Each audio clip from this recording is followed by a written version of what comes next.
Hey guys, and welcome back to the garden. Welcome to today's video. So like I promised yesterday, today we're going to be mounting orchids on trees. You guys, it's my favorite type of video to make for you guys. It's how I love to collect my orchids. It's just put them on the palms, watch them grow, watch them thrive. I live for this, you guys. I love to mount my orchids on my trees. So that's what I'm going to be doing today. I'm going to be showing you how I do it. I have a few Oncidiums that I purchased at an orchid show at Tamiami that I've had here for almost 3 weeks, and I was dying to do this, you guys, and show you guys how I do it, because every time I walk my garden I get a million questions. I'm gonna answer those questions as I go, but before I get started with my mounting, I have an orchid that just bloomed and I saw right now. Now this video I'm filming right after yesterday's video, and I completely missed these blooms. So we're gonna walk over there and show you how amazing this orchid is. So remember yesterday's video, if you guys did not see it, I showed you guys how my aristocrat is blooming. Well, guess what? My pig hair orchid, my pig hair cattleya, is in bloom also. Just saw her right now. She is just absolutely gorgeous. Look at that lip. Oh my goodness. Now, I know that I cannot think of the name of it right now. I know it's called the pig-haired orchid because of this. This is a hybrid between, I want to say this is a glauca. I don't know. I know I'm not saying it right, but I'm going to search for the name and I'm going to put it down in the description box, or like in one of the comment boxes so you can see. But look at how beautiful. Now, this is the reason why I love to mount my orchids on my palms, because I could never have an orchid potted and for it to thrive like this. It's just me. You guys probably do amazing. I am horrible at keeping my orchids potted. I don't know if it's because I overwater them or I don't know, but it never works. So the best way for me to grow my orchids is this way. And you know, she's only one orchid right now. She's only one single flower, but that's okay. And I'm sure it's my fault too for not fertilizing as much. But here you go. This is a beautiful cattleya pig-haired orchid, which is what she's called, but I know she has another name. So she's just absolutely gorgeous. She does have a fragrance, but right now, oh yes, she does. So she's a little lemony. Look, oh my God, I can stay over here all day and look at her. Just absolutely beautiful, you guys. So anyway, I will take pictures of her. I am going to put her on Instagram. This is not the last that you're going to see of this baby, because she is just so beautiful. Maybe in tomorrow's garden walk I'll show her again. I don't know, but today I hope a lot of you guys tune into this video so you can see the gorgeous flower that this cattleya is. And she's, like I said, on my palm. All right, so today's video, like I said, is going to be a mounting video. I'm going to show you how I do it. There's so many different ways of doing it. I'm just going to show you how I do it, you guys. It's always been just so easy for me. I've been doing this for about 5 years. I mount all different types. Now, my favorite to mount are cattleyas, like you just saw, are these Dendrobium nobilis, which are soft cane dendrobiums. I also love to put Oncidiums. So I've got a ton of cherry babies, a ton of dancing ladies, which are the ones that I'm going to mount today. Just more of those. So I love to do that. Vandas, oh, Schomburgkias, which I have them all over. And this one's in spike right here. So the ones that I do not like to mount on my palms are the Vandas. Just because to me, they don't thrive. I mean, look at this one, is all like lanky and falling over.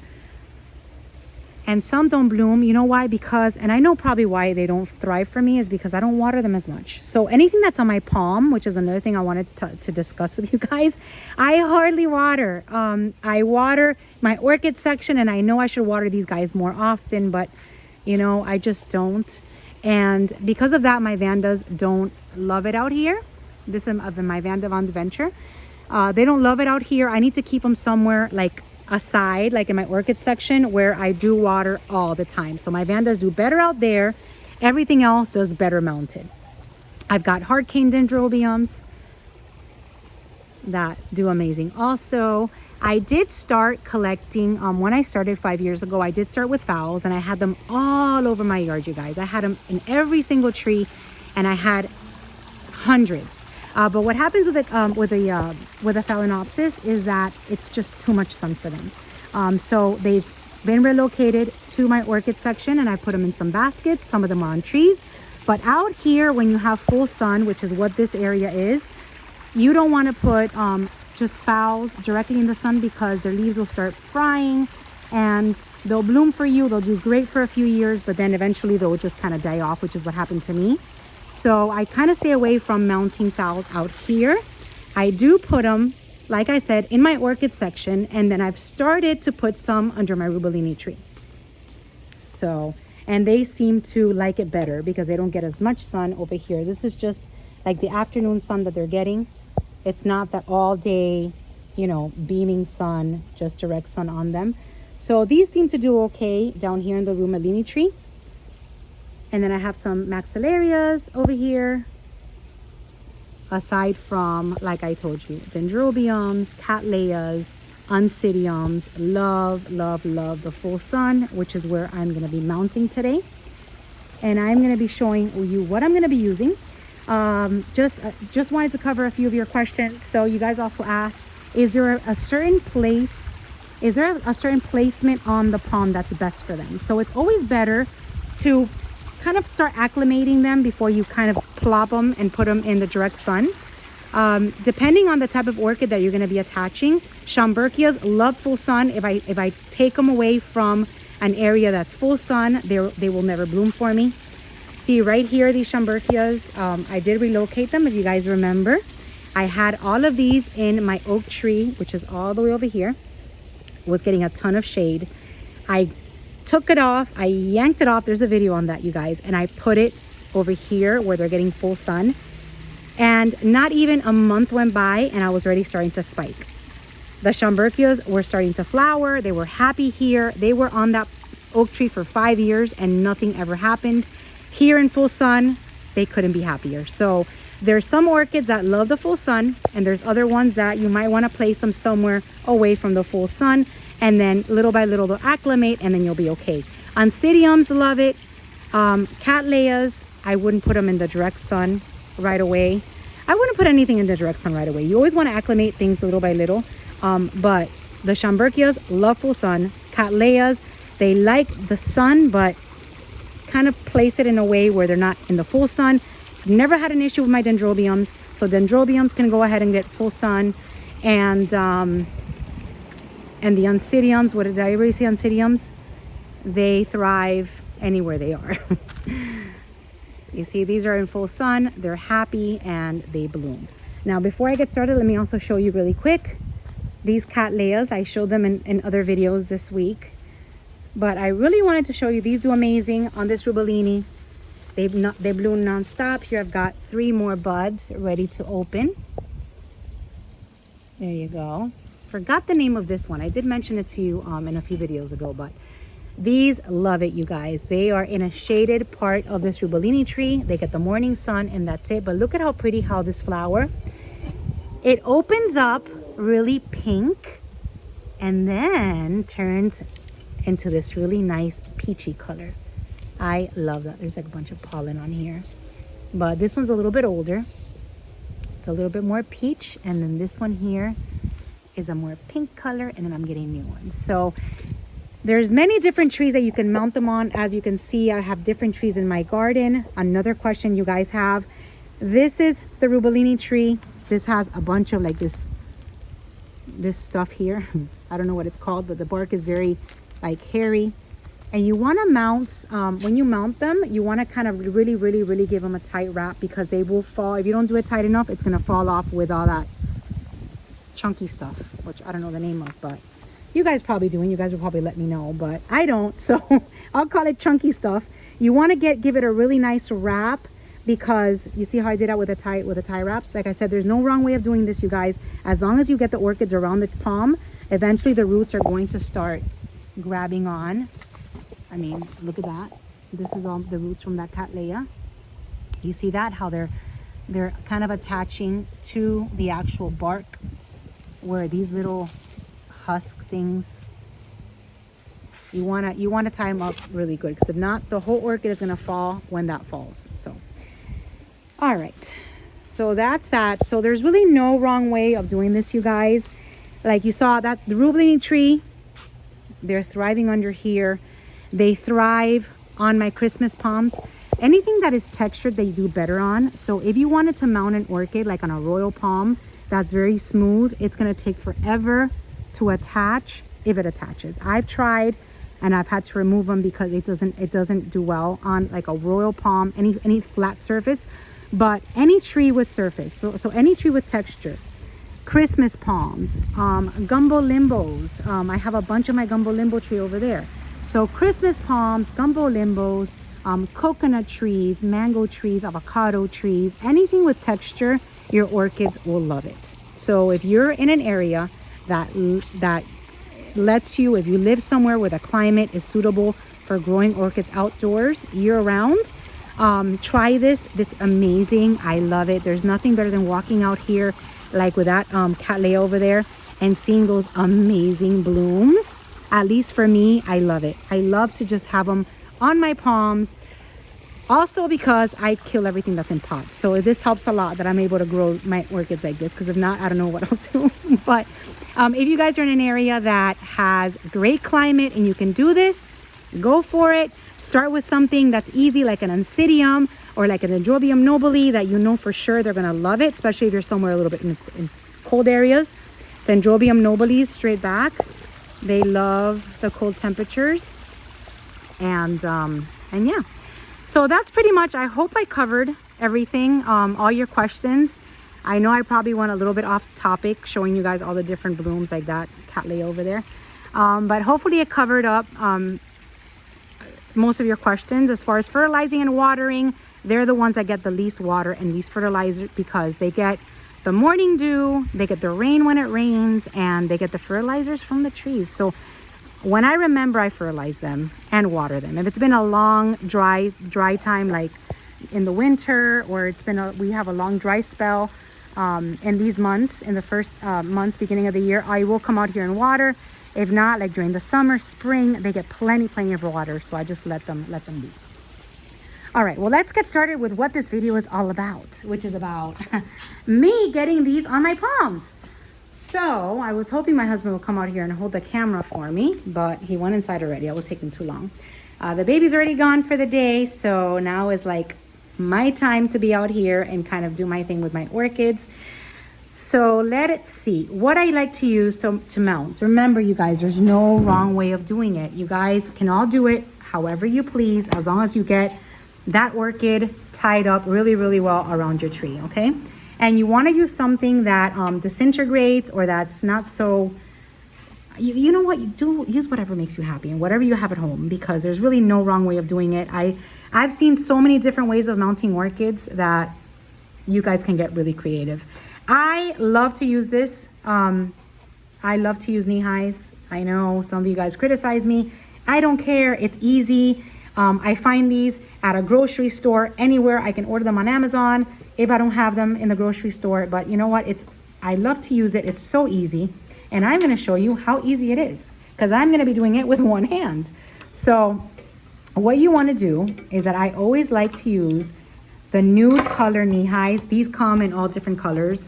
They come in black, they come in white and green. I don't even know. I like to use something in the nude color because it blends well and is not as obvious. And what I just did is that with a scissor, I cut a little piece in the middle, because this is gonna serve as a pocket where I'm gonna stick the Oncidium. When I take it out of here, I am gonna stick it inside this. Now, this is a tricky part, doing it with one hand, because I have to get this pocket open. So once I get this pocket open, I know I am using my teeth.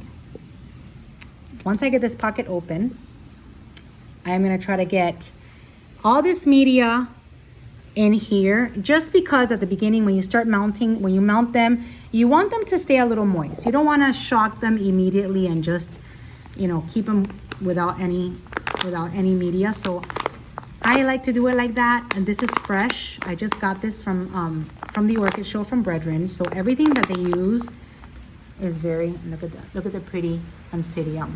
I'll show you the tag in a second. You guys want to get the same one because they are gorgeous. So I probably would wet this before, but since I'm trying to do this with one hand and quickly, we're just gonna do it. So you might want to wet your media, whatever you're going to be using, before you do this. It's going to be so much easier to take out. And there you go. All right, so you're going to take out the orchid from inside of the container. And now this has a sphagnum moss, which I do want to keep. Lots of you guys ask me if I use a sphagnum moss, and yes, I always use sphagnum moss when I attach, always. The best thing about this one is not bare root. It already has a sphagnum moss, so you don't have to waste money on buying sphagnum moss.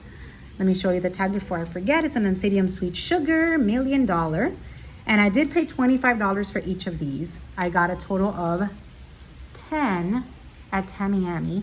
And I do want to get more because I've told you guys in previous videos, I do want to fill up my palms with these. So it could be costly, but trust me, it'll be worth it. At least it'll be worth it for me. Just want to see some pretty yellow flowers out there. All right, so what I want to do now is I want to get a wrap up. With one hand is going to be tricky, but I'm going to take this hole that I just opened from this knee high, and I'm going to just wrap it around the media. And with that, I'm going to take it, I'm going to wrap it around the palm. And you know what? I am going to get my husband out here because I'm going to need his help. I want this video to be as thorough as possible. So let's see. He's somewhere here. All right, he's coming. So I'm going to show you. I want this video to be as thorough as possible to help anybody out there that would love to do this. That way you guys have a one video, one place where you can see everything, learn it, and do it yourselves. Because let me tell you, it's super rewarding. So all I need him to do is kind of hold the camera so I can have two hands to do this. Hi, here he comes.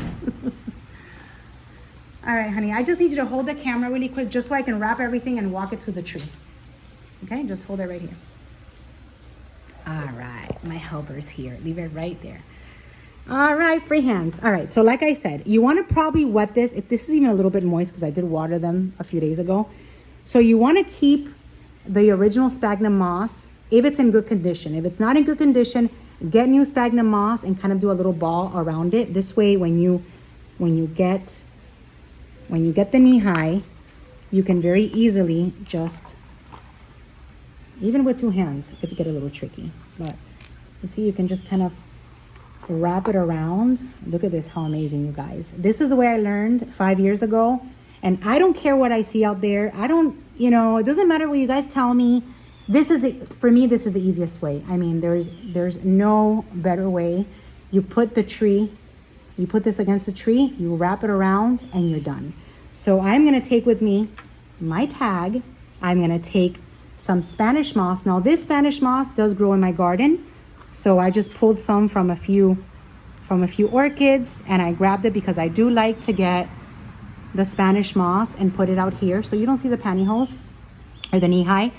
And what's going to happen is in a few months, once this orchid starts to hold onto the tree, you can either remove the pantyhose or it will disintegrate. That's the beauty about this, that it disintegrates with time.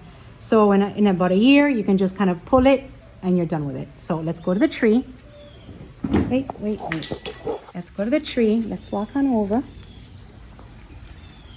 And so where do I want to put it? Where should we put this one? It has these beautiful flowers. I'm going to put it right over here because I want to be able to restart seeing them. So remember I told you guys that I have 10 of these? I'm going to place them around so that they are visible everywhere you look. So I think I'm going to put this one here. Missy, hold it for me. Thank you. So super, super easy, you guys. You got the pantyhose and you just want to kind of just give it a nice, look at this. See how tight I can go? Give it a nice tug back here. Let me see, hold this for a second. And I mean, you don't even need Let's see if you can go behind me where my hands are. You see where I am back here? I'm just gonna give this a really hard tug so it's nice and firm, nice and tight, and then just make a knot. I mean, super, super easy. I don't even need tools. I don't need anything. I don't need to cut anything. Thank you, babe. I don't need to cut anything. There's my Oncidium.